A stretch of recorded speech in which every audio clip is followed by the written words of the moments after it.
La fête de la Tabaski est un moment de grande communion chez les musulmans. Cette année, le veto a été levé sur l'interdiction des regroupements entre communautés, contrairement à l'année dernière où le coronavirus avait contraint les autorités à prendre des mesures strictes de restriction. Le mouton, principal menu au centre de cette célébration, attire la curiosité. Constat fait sur le marché.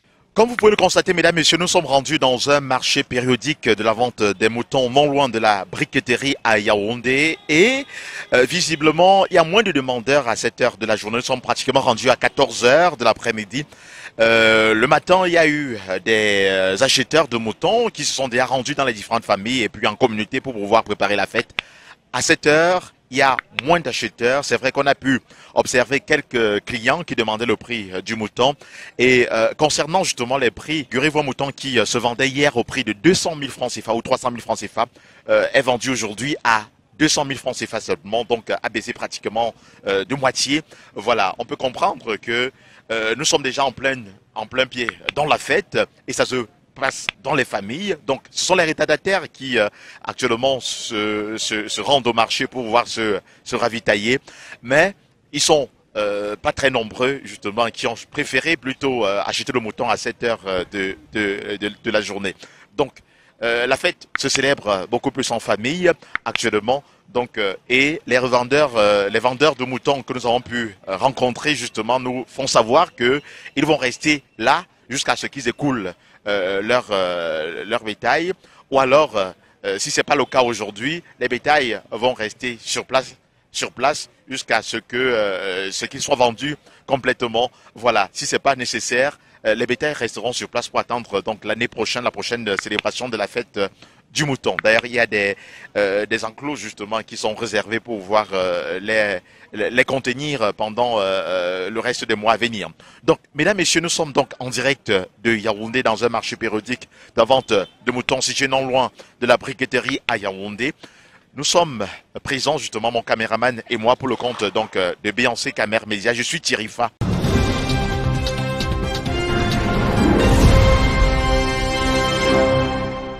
Et voici venue l'heure des agapes, où le même mouton se retrouve dans les plats. Et notre rédaction a été invitée à une table, dressée par l'une des nombreuses communautés sénégalaises basées à Yaoundé. Aujourd'hui, là, on a égorgé le mouton. On met le fruits de pomme, avec la salade, avec les oignons, avec les tomates, concombres. On met ça orné. Après, on met sur la viande là. C'est ça le menu aujourd'hui. Nous sommes dans l'une des communautés sénégalaises, des Sénégalais au Cameroun justement, et c'est la briqueterie. Nous avons la chance d'avoir le chef de cette communauté, M. Ndiaye, qui a bien voulu nous recevoir dans cette autre communauté. M. Ndiaye, bonjour. Bonjour, M. Thierry-Fa, soyez les bienvenus ici. Vraiment, c'est un grand plaisir de vous recevoir chez nous, vraiment, ce jour-là. Voilà, bonne fête du mouton. Dites-nous, qu'est-ce qui est prévu justement dans la célébration de ce jour? Oui, comme tu viens de dire, la fête du mouton, donc c'est un sacrifice vraiment qui est destiné à tous les musulmans, vraiment les pères de famille et même en général, même tout le monde qui a les moyens, vraiment d'égorger un mouton pour quand même célébrer la fête. Donc c'est un grand jour pour tous les musulmans. Donc aujourd'hui nous sommes là, mais nous sommes en famille. Voilà, nous sommes en famille. Bon, il est bien vrai que parmi nous, il y a des autres qui sont mariés, qui ont leurs femmes, mais nous, des années et des années, donc c'est notre foyer, notre maison familiale. Donc on ne peut pas abandonner, on ne peut pas laisser. Donc à chaque année, chaque fête, nous célébrons cette fête ici, dans cette maison.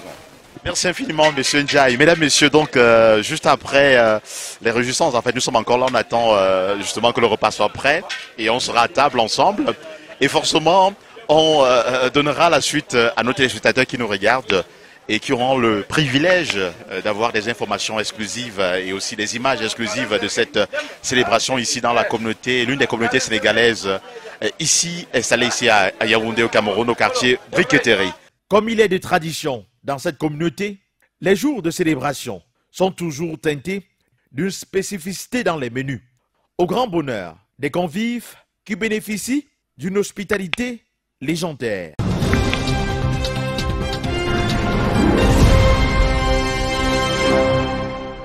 Nous sommes au quartier Van de Yaoundé. À 8h sonnées, la gare routière connaît une affluence grandissante, ceci depuis le début des vacances scolaires. Pour cause, la fréquence des voyageurs est en hausse.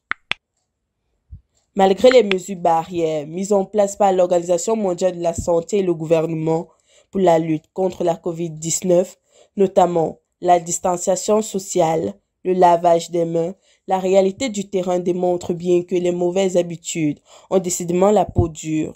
Chez certains conducteurs comme usagers, ce procédé peine à être suivi. Les gens ne posent plus sur le cas parce qu'on constate vraiment que c'est une maladie où ça existe ou ça n'existe pas.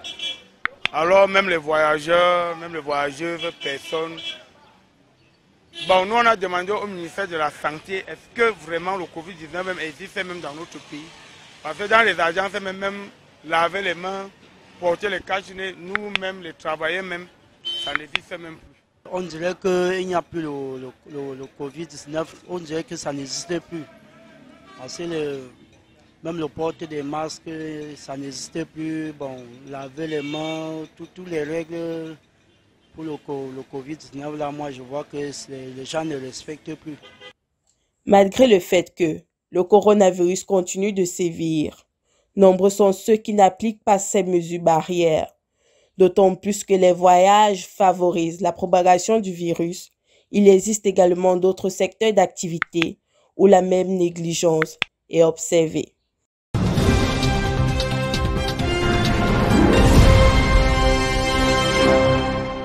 Depuis l'annonce par les autorités camerounaises en charge de l'élevage, des pêches et des industries animales de la présence de la peste porcine dans la sous-région, des mesures de prévention ont été prises, notamment dans la région de l'Ouest, l'une des zones de forte concentration de ce bétail. Le gouverneur, par voie de communiqué, a interdit la commercialisation des porcs et des sous-produits des fermes porcines jusqu'à nouvel ordre, sur tout l'étendue du territoire des Grassfields. Une telle mesure ne concerne aucunement les autres villes où le porc se porte à merveille. Vous avez l'information est difficile, dans la mesure où, au niveau de la compréhension, les gens interprètent mal. La région de l'Ouest qui est affectée actuellement, là, bon, il y a des personnes, il y a des clients qui généralisent. Oui, qui généralisent la chose. Or, par contre, ce n'est pas ça. Je pense que pour le moment, nous également, les acteurs de la filière porcine, et puis les acteurs du Minépia, oui, les techniciens du Minépia ont fait un travail d'ensemble, à savoir rassurer le consommateur qui vient acheter le porc et que ce doit être inspecté avant la sortie. Et déjà même, pour notre région du centre, jusqu'ici, on n'a pas encore déclaré une situation pareille. Comme vous pouvez le constater, mesdames, messieurs, je me trouve dans une porcherie au marché Vocada. C'est un marché spécialisé dans la vente des porcs. Et puis, nous avons pu rencontrer le président de ce marché qui nous a certifié de ce que la peste porcine, justement, c'est l'affaire de l'Ouest.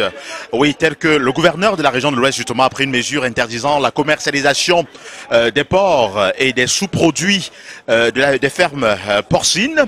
Il faut dire qu'ici, à Yaoundé, les populations consomment de la viande de porc sans inquiétude. D'ailleurs, le Minépia, justement, qui assure et garantit la bonne consommation de ces produits-là. D'ailleurs, vous pouvez le constater, les porcs qui se portent très bien dans ce marché, dans cette porcherie où je me trouve, vous pouvez le constater, tout va très bien. D'ailleurs, les prix ont même d'ailleurs augmenté sur le marché compte tenu justement de la rareté. Parce que tous les porcs qui partaient généralement de l'Ouest pour ravitailler les autres régions ont été stoppés parce que la commercialisation a été arrêtée du côté de l'Ouest compte tenu de la mesure du gouverneur de la région de l'Ouest. Et pour l'instant, à Yaoundé particulièrement, mesdames, messieurs, les prix de ce produit ont augmenté sur le marché. Je suis Thierry Fa, donc en direct de Vocadam, dans une porcherie pour Beyoncé Camer Média officiel.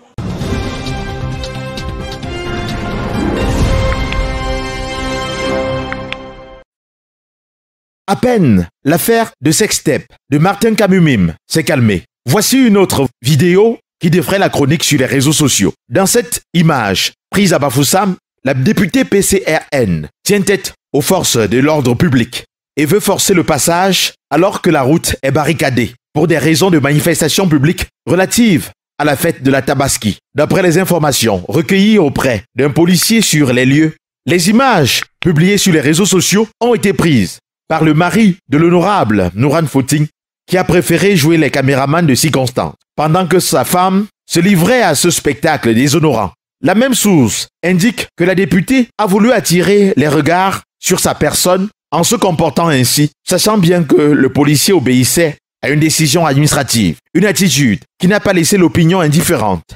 Lorsque l'autorité administrative a décidé d'une mesure, elle s'impose à tous. Elle s'impose à tous. Donc, comme je disais, dans un sens, elle aurait dû se plier à cette injonction, mais d'autre part, notre brave policier n'aurait peut-être pas dû se déployer autant.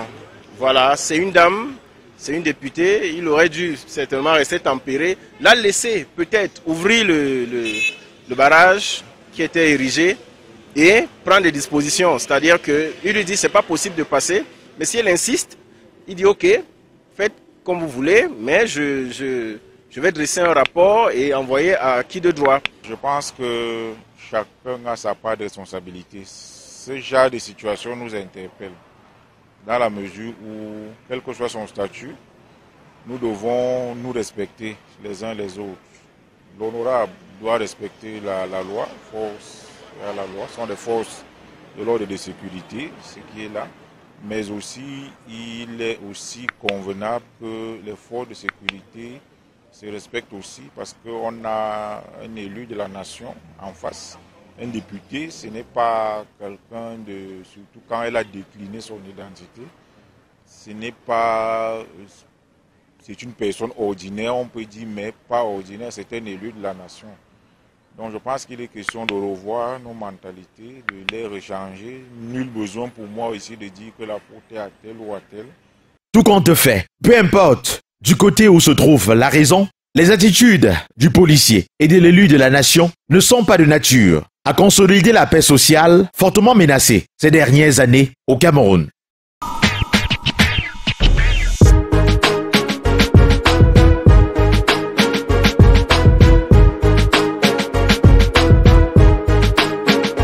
Laissez-nous avancer. Laissez-nous avancer. Laissez-nous avancer. Laissez-nous avancer. Quand on sort une œuvre que le public plébiscite, que la crème de la chanson félicite, comment oses-tu douter quant à sa réussite? Même Dieu et le diable ont fredonné le mythique. Vos mauvaises langues ne prophétisent rien de bon. À force de nous haïr, vous finirez toujours second. Le génie est définitivement en forme, sous le signe d'un son énorme et protéiforme. On n'est pas obligé de s'amouracher l'un l'autre pour reconnaître la valeur d'un travail bien fait. L'objectivité devrait prévaloir sur le ressentiment, mais tu me diras c'est de l'art. Si tu n'aimes pas, passe ton chemin. Si tu n'aimes pas, n'achète pas pour rien. Les choses transcendent ne piquent personne. Pourquoi déblatérer sur ma magie de ré mi fa sol? Je sais par expérience quand c'est bon ça fait jaser. Tout le monde dit au quartier c'est le petit sorcier. De sa musique qui marche franchement on en a assez. Excès de succès à ce Laissez-nous avancer. Laissez-nous avancer. Laissez-nous avancer. Laissez-nous avancer. Laissez-nous avancer. Laissez-nous avancer. Laissez-nous avancer. Laissez-nous avancer. Marchands de journaux, disquaires, ont vendu sur les prouesses du mythique et laissé des langues pendues, des malentendus, de malentendants très tendus. On jaillit de notre gloire et de nos textes bien entendus. Parti comme c'est là, comme Ayrton Senna, ça saigne notre Formule 1, l'arène dans laquelle il y a dissension, multiples ascensions. Une jalousie du travail de l'autre qui ne dit son nom. Pour être S-I-M-P-L, les gens ont mauvaise foi et ça file une peur bleue. Au quartier on écope et ça fout les pellicules. Les imbéciles construisent des discussions de nuls. En définitive, avec grand D, les gens manquent de lecture, de faits et d'objectivité. Les goûts et les couleurs ne se discutent pas vainement, mais il faut pas être trop bêta. Laissez-nous avancer.